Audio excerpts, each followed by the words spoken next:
là bây giờ tuy rằng là chùa Thiên Ân ở đây thì tất cả cái dòng họ về cái chùa Thiên Ân này là chùa Thiên Ân đứng đầu tiên của đất nước Việt.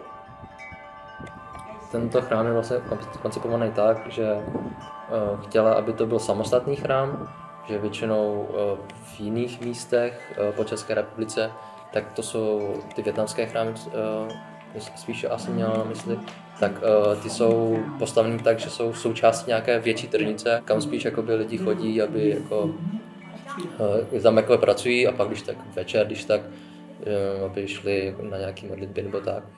Ale ona chtěla mít jakoby samostatný chrám.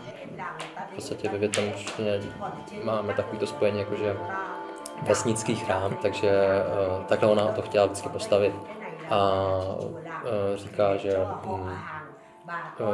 vlastně sem vždycky dojíždí, když jsou nějaký velký oslavy nebo modlitby, tak sem dojíždí jakoby lidi z různých krajů. Chodila tam Těčín, Rumburk, Liberec, dokonce lidi jakoby z Německa sem přijíždí. Varnsdorfský chrám tak je první svého druhu.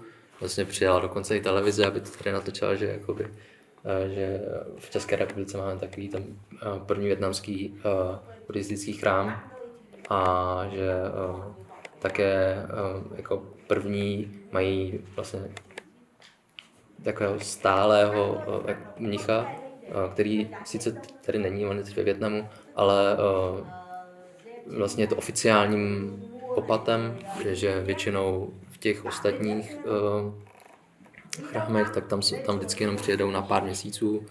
Ti mniši, ale že nejsou jakoby hlavními představenými.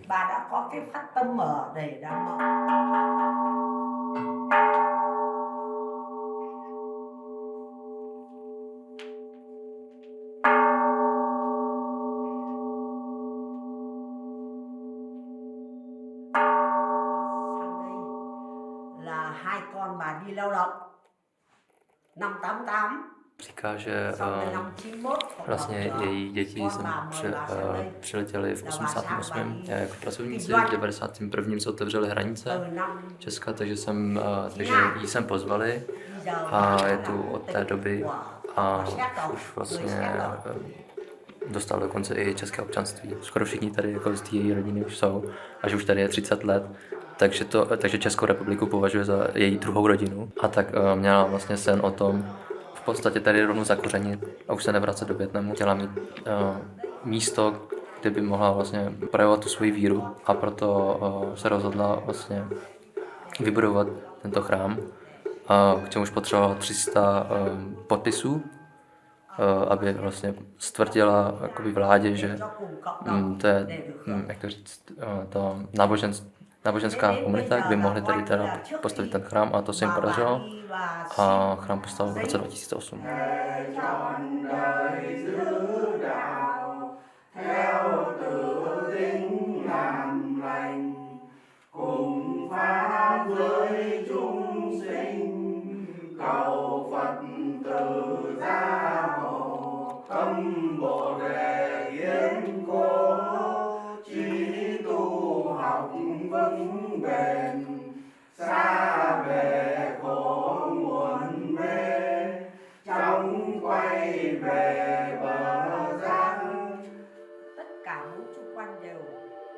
Co se týče jakoby, tady okolních jakoby, lidí, tak vlastně sousedí, co tady jsou, jeden dům a tady to je jeden dům vedle, tak dokonce i tento chrám jakoby, to říct, střeží, jakože dávají pozor, jestli se nikdo nevloupe a tak, takže když třeba někdo jako se sem vplíží a vidí je, tak vždycky jakože to dají vědět. Takže co ona říká, že vlastně její sousedí jsou takový kamarádi jako tady.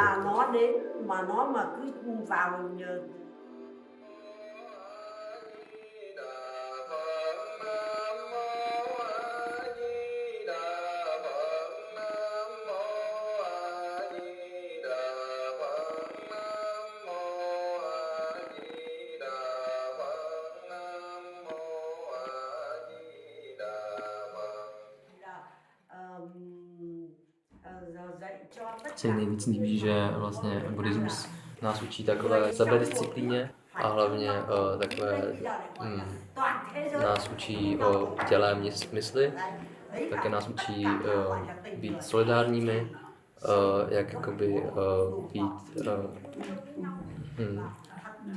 lépe soucítit s ostatními a hlavně nám ukazuje takové to dobro v lidských srdcích, jak se můžeme všichni kamarádit a že vlastně na všech záleží